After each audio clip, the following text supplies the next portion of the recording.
if you can teach people to stand up in the face of the things they're afraid of, they get stronger. And you don't know what the upper limits to that are, because you might ask yourself, like, if for 10 years, if you didn't avoid doing what you knew you needed to do, by your own definitions, right, within the value structure that you've created, to the degree that you've done that, what would you be like? Well, you know, there are remarkable people who come into the world from time to time, and there are people who do find out over decades-long periods what they could be like if they were who they were, if they spoke their being forward. And they get stronger and stronger and stronger, and we don't know the limits to that. We do not know the limits to that.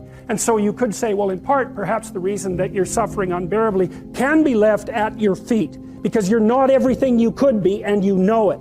And of course, that's a terrible thing to admit, and it's a terrible thing to consider, but there's real promise in it, right? Because it means that perhaps there's another way that you could look at the world, and another way that you could act in the world, so what it would reflect back to you would be much better than what it reflects back to you now.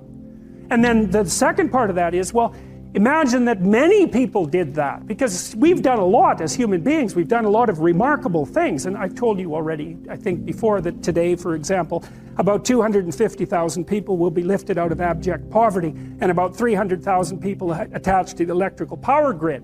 We're lifting people out of poverty collectively at a faster rate that's ever occurred in the history of humankind by a huge margin. And that's been going on unbelievably quickly since the year 2000. The UN had planned to have poverty between 2000 and 2015, and it was accomplished by 2013. So there's inequality developing in many places, and you hear lots of political agitation about that. But overall, the tide is lifting everyone up, and that's a great thing. And we have no idea how fast we can multiply that if people got their act together and really aimed at it. Because, you know, my experience is with people that we're probably running at about 51% of our capacity. I mean, you can think about this yourselves. I often ask undergraduates how many hours a day you waste, or how many hours a week you waste. And the classic answer is something like 4 to 6 hours a day. You know, inefficient studying, watching things on YouTube that not only do you not want to watch, that you don't even care about, that make you feel horrible about watching after you're done. That's probably 4 hours right there. You know, you think, well, that's 25 hours a week, it's 100 hours a month, that's 2.5 full work weeks, it's half a year of work weeks per year. And if your time is worth $20 an hour, which is a radical underestimate, it's probably more like 50 if you think about it in terms of deferred wages. If you're wasting 20 hours a week, you're wasting $50,000 a year. And you are doing that right now. And it's because you're young, wasting $50,000 a year is a way bigger catastrophe than it would be for me to waste it, because I'm not going to last nearly as long. And so if your life isn't everything it could be, you could ask yourself, well, what would happen if you just stopped wasting the opportunities that are in front of you? You'd be, who knows how much more efficient? 10 times more efficient, 20 times more efficient. That's the Pareto distribution. You have no idea how efficient people get. It's off the charts.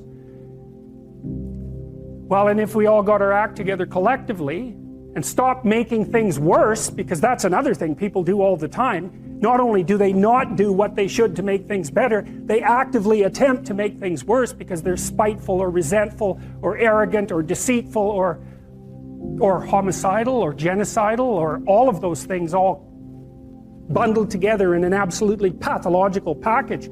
If people stopped really, really trying just to make things worse, we have no idea how much better they would get just because of that.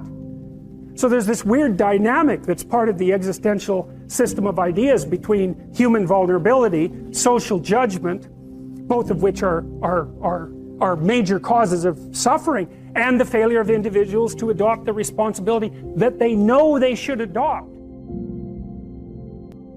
And so if you act that way, of course, the terror of realizing that is that it actually starts to matter what you do. And you might say, well, that's better than living a meaningless existence. It's better for it to matter. But I mean, if you really asked yourself, would you be so sure if you had the choice?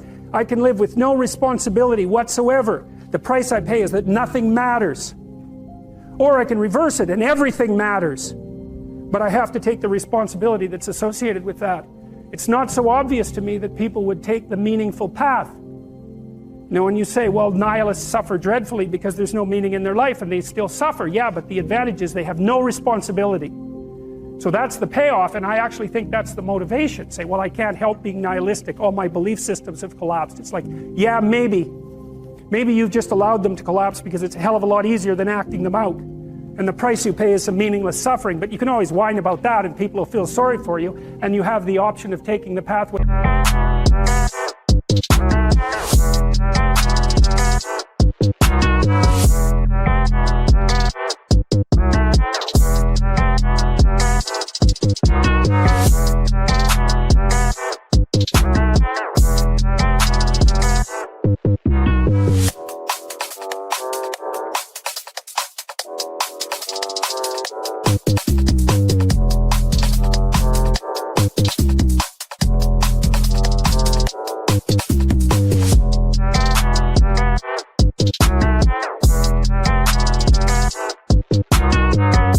Of the martyr, so that's a pretty good deal, all things considered, especially when the alternative is to bear your burden properly and to live forthrightly in the world. Well, what Solzhenitsyn figured out, and so many people in the 20th century, it's not just him, even though he's the best example, is that if you live a pathological life, you pathologize your society.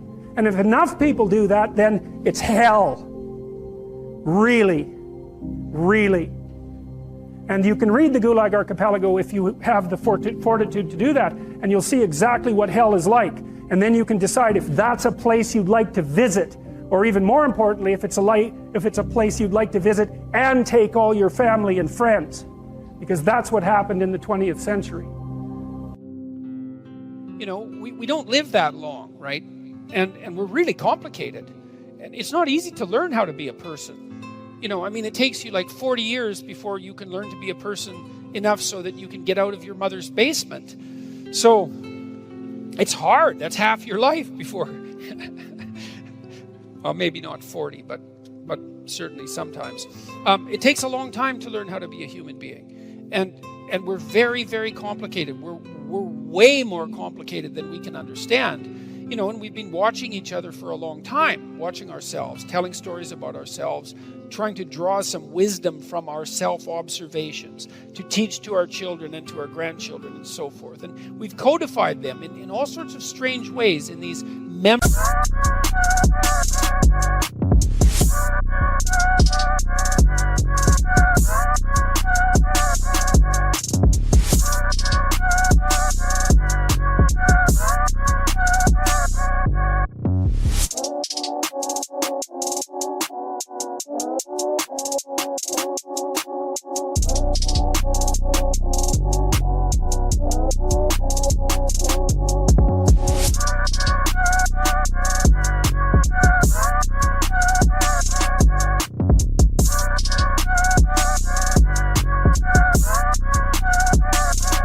stories, fairy tales and myths and religious stories, all of those things.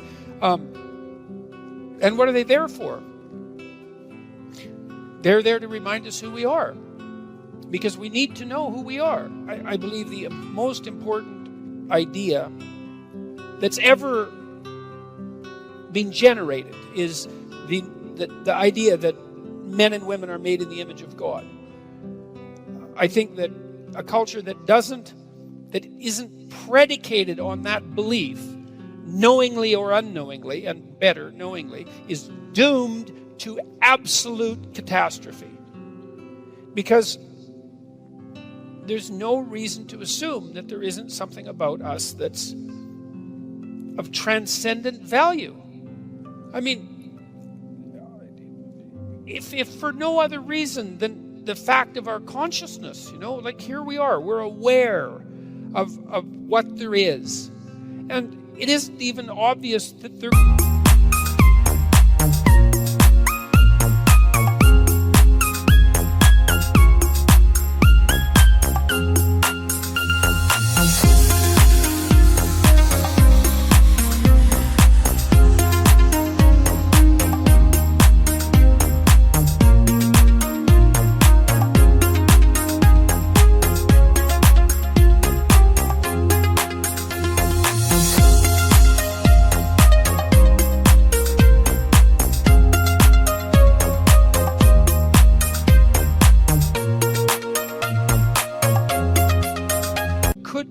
what there is if there wasn't something that's aware of it.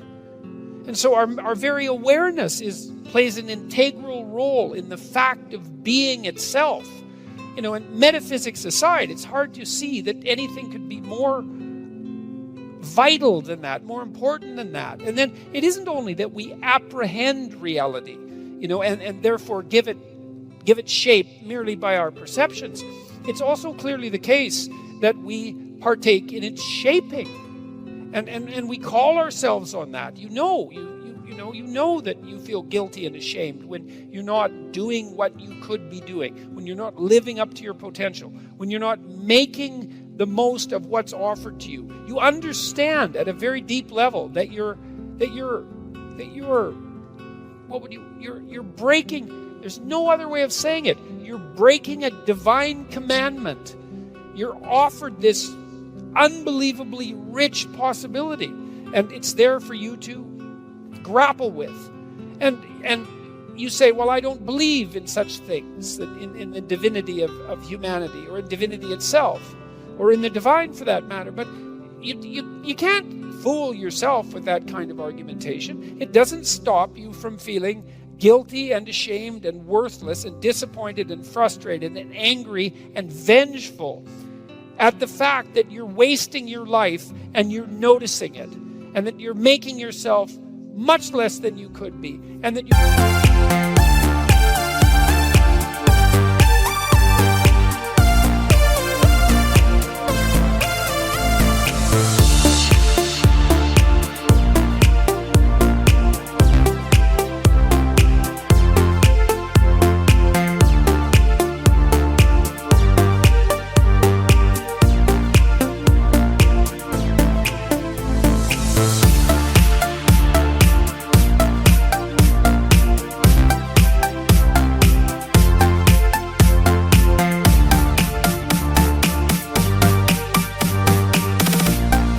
making things around you worse for everyone else. And